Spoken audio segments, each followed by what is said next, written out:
ما بعد فأعوذ بالله من الشيطان الرجيم بسم الله الرحمن الرحيم وعن سهل بن سعد رضي الله تعالى عنه قال قال رسول الله صلى الله تعالى عليه وسلم رباط يوم في سبيل الله خير من الدنيا وما عليها متفق علیہ ان اللہ وملائکتہ یصلون علی النبی یا ایھا الذین آمنوا صلوا علیہ وسلموا تسلیما الصلاۃ والسلام علیک یا سیدی یا رسول اللہ وعلی آلک وصحبک یا حبیب اللہ الصلاۃ والسلام علیک یا سیدی یا رسول اللہ وعلی آلک وصحبہ۔ حضرت سہل بن سعد رضی اللہ تعالی عنہ سے مروی ہے، فرماتے ہیں حضور صلی عالم صلی اللہ تعالی علیہ وسلم نے ارشاد فرمایا، اللہ تعالی کے راستے میں ایک دن کسی مجاہد کا جہاد کے لیے تیار ہو کر کھڑا ہونا، یہ دنیا اور دنیا کے اندر جو کچھ ہے سب سے بہتر ہے۔ کسی مجاہد کی ڈیوٹی لگتی ہے کہ تم اپنا خود بھی تیار ہو جاؤ، اپنے گھوڑے کو بھی تیار کرو، اور ہر قسم کی سچویشن میں کارروائی کرنے کے لیے تمہیں تیار ہو۔ تو اس حالت میں جب وہ آج کل کی زبان فوجی زبان میں اس کو فائر آرڈر کہتے ہیں، تو اس حالت میں کھڑے ہونے کو رباط کہتے ہیں۔ تو ایک دن اس حال میں سرحد پر مکمل طور پر جہاد کے لیے تیار ہو کر کھڑا ہونا جو ہے، فرمایا حضور صلی اللہ علیہ وسلم نے دنیا اور دنیا میں جتنی چیزیں بھی موجود ہیں اس زمین پر، وہ ساری بھی تمہیں مل جائیں تو یہ ایک دن کا کھڑا ہونا چاہیے، ان تم سے یہ سب سے یہ بہتر ہے۔ یہ حدیث متفق علیہ ہے۔ وعن انس رضی اللہ تعالی عنہ قال قال رسول اللہ صلی اللہ تعالی علیہ وسلم لغضبۃ فی سبیل اللہ اور راحۃ خیر من الدنیا وما فیہا۔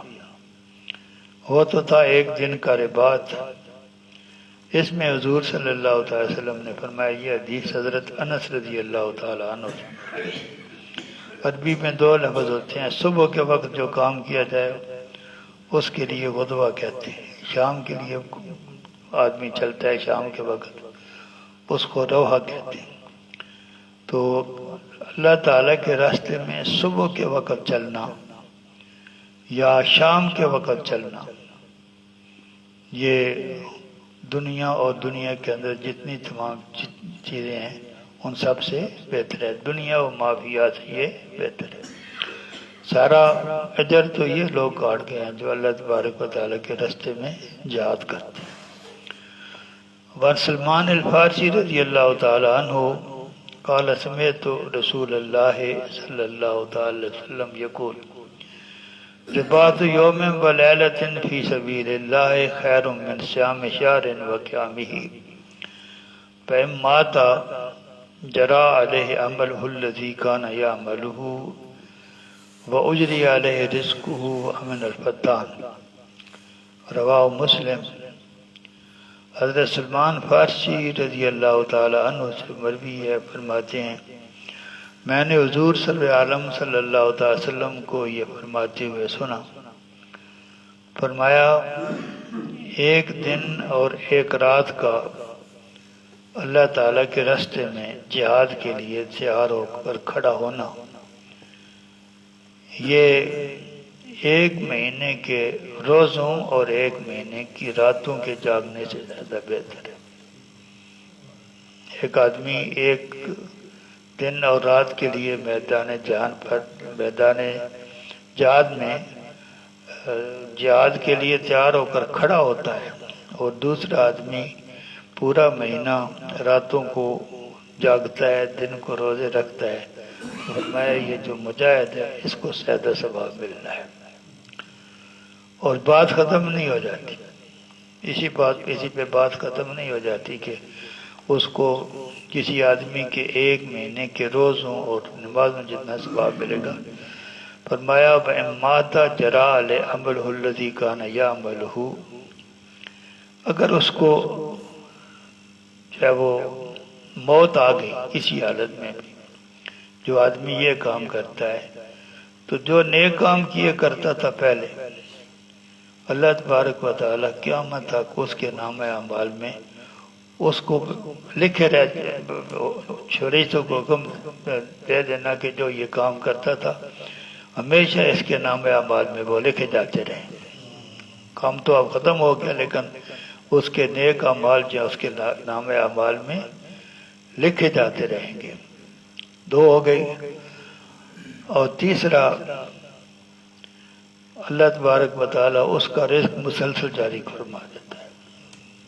اللہ تعالیٰ قبروں والوں کو بھی رزق دیتا ہے۔ اللہ تعالیٰ فرماتا ہے لا تحسبن الذین قتلوا فی سبیل اللہ امواتا بل احیاء عند ربہم یرزقون، جو اللہ تعالیٰ کے راستے میں جہاد کر شہید ہو جاتے ہیں ان کو مردہ گمان بھی مت کرو، تمہیں دین میں یہ سوچنے کی اجازت بھی نہیں ہے کہ وہ مر گئے، بلکہ زندہ ہیں، اپنے رب کے پاس سے ان کو رزق ملتا ہے۔ اب اس رزق کی کیا کیفیت ہے؟ دنیا کے اندر جو اس دنیا کی زندگی میں جو رزق ملتا ہے اس کو تو ہم سمجھ سکتے ہیں، لیکن اس دنیا سے چلے جانے کے بعد اللہ تعالیٰ جو رزق جاری کرتا ہے اس کی کیفیت تو وہی جانتے ہیں جن کو وہ ملتا ہے۔ ہم تو صرف پڑھتے ہیں نا وہ رزق ہے، وہ کیسا ہے، اس کی کیفیت کیسے ہے۔ اللہ تعالیٰ کے رسول نے فرمایا آمنا، ایمان لے آئے، اللہ تعالیٰ کے رب نے حکم دیا، اللہ تعالیٰ نے حکم دیا یہ ایسے ہے، ہم مان گئے۔ اس کی کیفیت کیسی ہے یہ ہم نہیں سمجھ سکتے، یہ وہی سمجھ سکتے ہیں جن کو یہ نعمت عطا ہوتی۔ فرمایا ان کا رزق بھی جاری کر دیا جاتا ہے، اور قیامت والے دن ہر قسم کے جو فتنہ تراز ہیں، جو انسان کو فتنے میں مبتلا کرتے، شیطان بھی ان میں ہے، دجال بھی ان میں ہے۔ قیامت والے دن جو موت کے بعد انسان جب قبر میں جاتا ہے تو قبر کے جو فرشتے ہیں ان کو بھی وہ بھی امتحان لینے کے لیے آتے ہیں نا، تو وہ بھی اس میں شامل ہیں۔ تو اللہ تعالیٰ ایسے آدمی کو ہر قسم کے فتنہ کر کے شر سے محفوظ رکھے گا، شیطان دجال سب سے اللہ تعالیٰ اس کو محفوظ رکھے گا۔ اس نے 1 دن اور 1 رات کے لیے میدان جہاد میں اپنے آپ کو کارروائی کے لیے تیار رکھا، تو اللہ تعالیٰ اتنی نعمتیں عطا فرماتا۔ اس حدیث پاک کو امام مسلم نے روایت فرمایا۔ وعن ابی ابس رضی اللہ تعالی عنہ قال قال رسول اللہ صلی اللہ تعالی وسلم مغبرت قدما عبد فی سبیل اللہ وتمسہ النار، رواه البخاری۔ حضرت ابو ابس رضی اللہ تعالی عنہ سے مروی فرماتے ہیں حضور صلی اللہ تعالی وسلم نے ارشاد فرمایا اللہ تعالیٰ کے کسی بندے کے پاؤں اللہ تعالیٰ کے راستے میں غبار آلود ہوئے، جب آپ میدان جنگ میں جاتے ہیں تو ظاہر ہے پاؤں پہ مٹی تو پڑتی ہے، دھول تو پڑتی ہے، اور اگر یہ دھول آپ کے قدموں پر اللہ تعالیٰ کے راستے میں پڑی ہو تو اللہ تعالیٰ کا رسول فرماتا ہے کہ وہ خوش نصیب جس کے پاؤں پر اللہ تعالیٰ کی جہاد کے راستے میں مٹی پڑی ہو، دھول پڑی ہو، یہ ممکن ہی نہیں ہے کہ اس آدمی کو آگ چھو جائے۔ اس کے پاؤں پر اللہ تعالیٰ کے راستے میں مٹی پڑی ہے، اب اس کو آگ چھو نہیں سکتی، کیونکہ آگ سے اس نے اپنے آپ کو محفوظ کر لیا ہے۔ اس حدیث پاک کو امام بخاری نے روایت فرمایا۔ وعن ابی ہریرہ رضی اللہ تعالی عنہ قال ان رسول اللہ صلی اللہ تعالی وسلم قال لا یجتمع کافر وقاتل فی النار ابدا، رواہ مسلم۔ حضرت ابو ہریرہ رضی اللہ تعالیٰ عنہ سے مروی ہے، حضور صلی اللہ تعالی وسلم نے ارشاد فرمایا ایک کافر اور وہ آدمی جو کافر کو قتل کرتا ہے یا اکٹھے دوزخ میں نہیں جائیں گے. یعنی کافر ہیں تو جانا ہی جانا ہے، کافر کا تو ٹھکانہ ہی وہ ہے، اس کے لیے تو دوزخ کا ابدی عذاب ہے، تو وہ تو دوزخ میں جائے گا. لیکن جس مسلمان نے اس کو قتل کیا ہے تیر میدان جہاد میں یہ ہوگا، تو وہ دونوں اکٹھے دوزخ میں نہیں جائیں گے. یعنی کافر تو دوزخ میں جائے گا اور جو اس کو قتل کرنے والا ہے اس کا ٹھکانہ اللہ تعالیٰ جنت الفردوس میں بنائے گا. اس حدیث پاک کو امام مسلم نے روایت فرمایا. وآخر دعوانا ان الحمد للہ رب العالمین.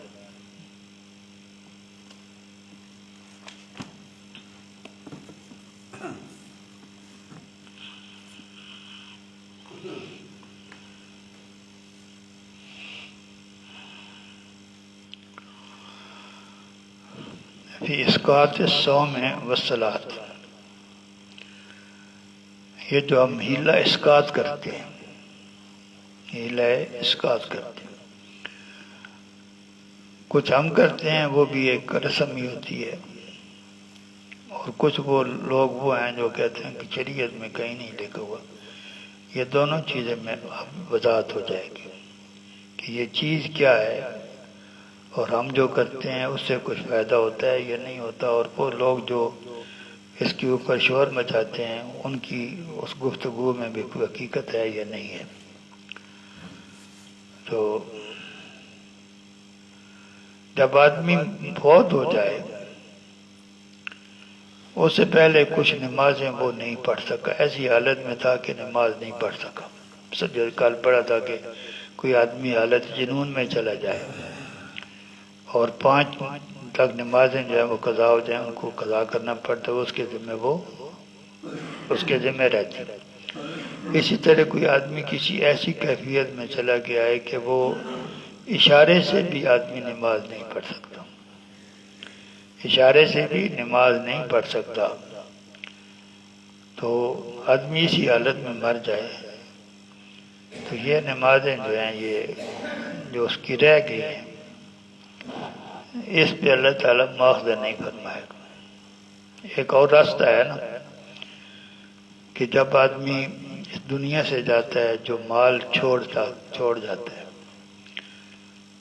اس کے 1/3 حصے میں وہ وصیت کر سکتا ہے. سارے مال میں وصیت نہیں کر سکتے، سارے مال میں آپ اپنی وصیت نہیں کر سکتے. یہ مال جب آپ مر جاتے ہیں تو یہ آپ کے وارثوں کا ہو جاتا ہے. وصیت کرنے کی اجازت ہے لیکن وہ بھی 1/3 مال میں. تو 1/3 یہ جو جس آدمی کو اس حالت میں جو مر گیا اس کے لیے وصیت کرنا لازم نہیں، وصیت کرنا لازم نہیں ہے. اسی طرح کسی آدمی کے روزے رہ گئے اور روزے جو ہے وہ اس کو موقع ہی نہیں ملا، بعد میں وہ صحت مند نہیں ہوا. دو صورتوں میں روزہ قضا کرنے کی اجازت ہے، ایک جب آدمی مریض ہو اور دوسرا جب آدمی مسافر ہو. دونوں حالتوں، ان حالتوں میں روزے رہ گئے پھر موقع ہی نہیں ملا، آدمی صحت مند ہی نہیں ہوا، سفر ختم ہی نہیں ہوا، اس کو وہ فوت ہو گیا. تو ایسی صورت میں اس کے لیے بھی وہ جو روزے اس کی اس حالت میں رہے ہیں اس کو وصیت کرنے کی ضرورت نہیں ہے. لیکن جس آدمی کے روزے رہ گئے ہوں اور اس کے بعد اس کو موقع ملا ہو، صحت مند ہو گیا تھا، گھر پہ مقیم ہو گیا تھا، 2-4 دن مل گئے، ان 2-4 دنوں میں کچھ روزے قضا کر سکتا تھا، وہ نہیں کیے، ان کی وصیت کرنی پڑے گی. یہ میرے روزے رہ گئے ہیں، میرے مال سے اتنا اس کا فدیہ ادا کر دینا. اللہ تبارک و تعالیٰ نے ہر روزے کے فدیہ مقرر کیا ہے. جتنا آپ فطرانہ دیتے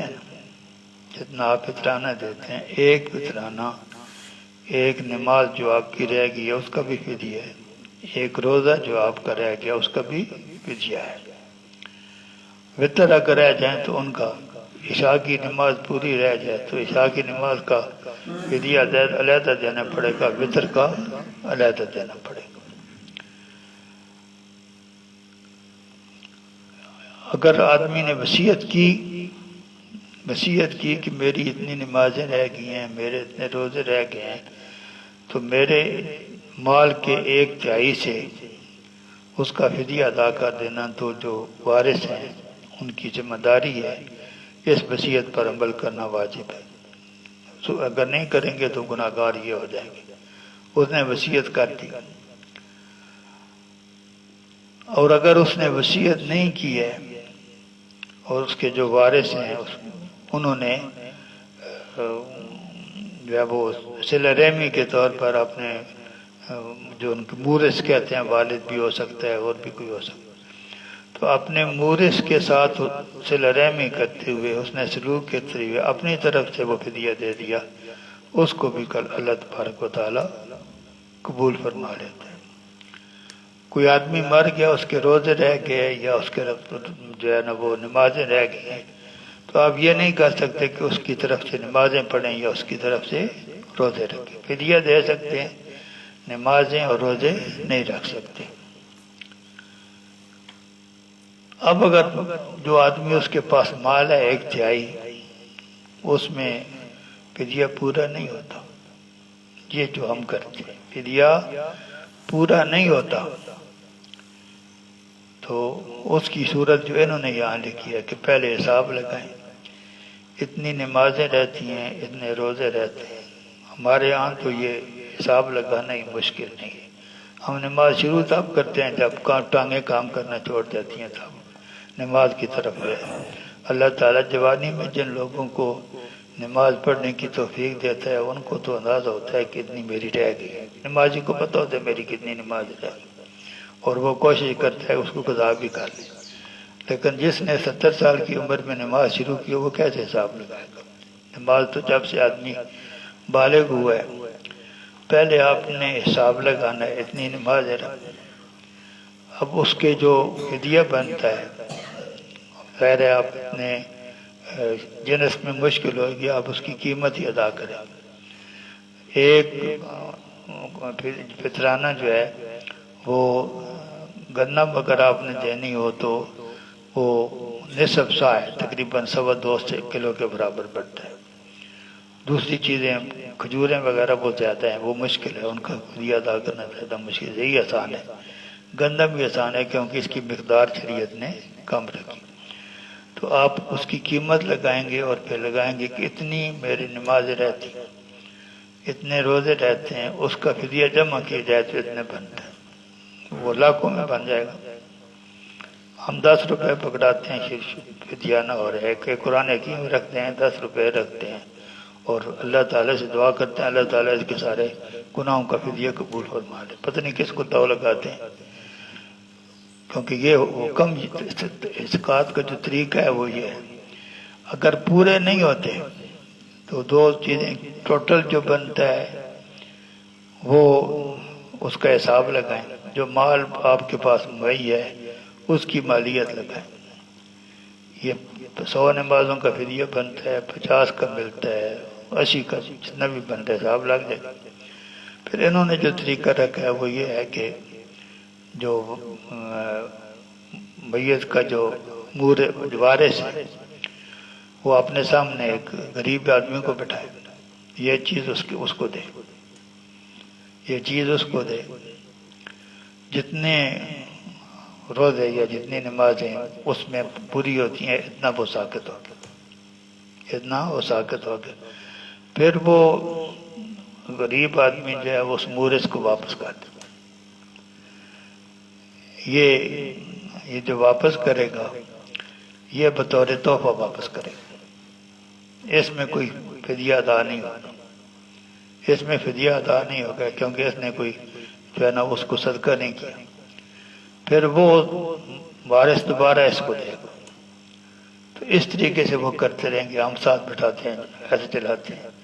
اگر تو وہ سارے غریب بیٹھے ہوئے ہیں، یہاں سارے جو ہے وہ سارے ملینئر بیٹھے ہوتے ہیں، ہمارے سارے ملینئر بیٹھے ہوتے ہیں۔ اگر تو سارے وہ غریب ہوں تو پھر تو چل جاتے ہیں، لیکن 10 روپے رکھ کے اور پھر یہ چکر لگانا، یہ صرف ایک جو ہے نا وہ ایک فضول قسم کی رسم ہے، اس کا کوئی مقصد نہیں ہے۔ یا تو اس طریقے سے کوئی آپ اتنے پیسے رکھیں اور پھر کوشش کریں کہ بندے وہ بیٹھیں جو جن پہ صدقہ نہیں لگتا، جن پہ زکوٰۃ نہیں لگتی، وہ بیٹھیں تو اس کی ایک شکل بنتی ہے۔ شریعت نے یہ اس کتاب میں لکھا ہوا ہے۔ وآخر دعوانا الحمد للہ رب العالمین۔